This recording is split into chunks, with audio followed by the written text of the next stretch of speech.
Halo semuanya, perkenalkan saya Nugroho, mahasiswa kearsipan semester 4 Universitas Terbuka.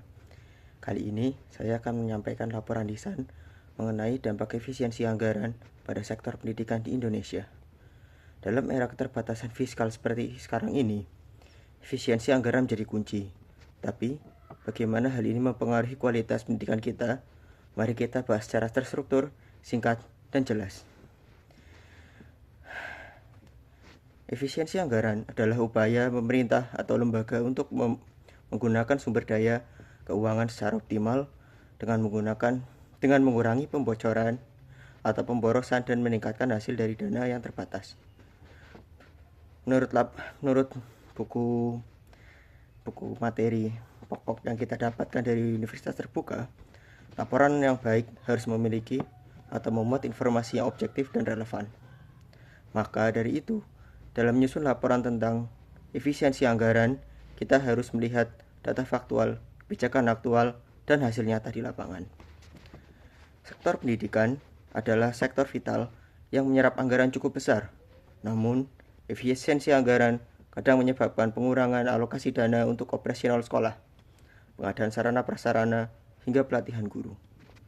Contohnya, dalam laporan BPS dan Kemendikbud, beberapa sekolah di daerah 3T tertinggal, terdepan, terluar mengalami keterbatasan fasilitas akibat relokasi anggaran ke sektor kesehatan selama pandemi.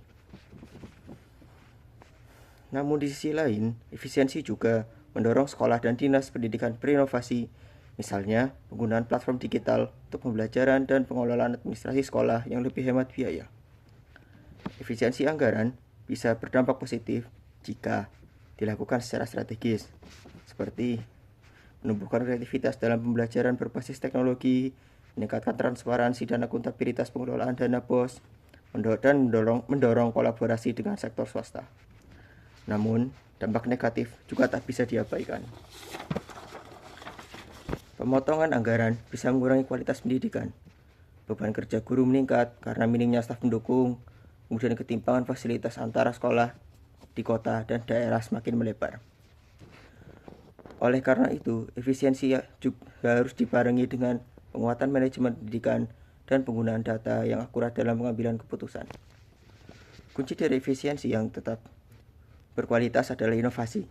Beberapa ide segar yang sudah diterapkan di beberapa daerah yaitu kelas kolaboratif daring antar sekolah menggunakan platform gratis, digitalisasi laporan pendidikan untuk menghemat biaya cetak, kemudian pemanfaatan tenaga relawan atau alumni sebagai mentor pendidikan non formal. Sebagai mahasiswa kearsipan, kita juga berperan penting dalam mendokumentasi laporan keuangan dan kinerja secara akurat dan transparan, agar efisiensi tetap berjalan tanpa mengorbankan mutu.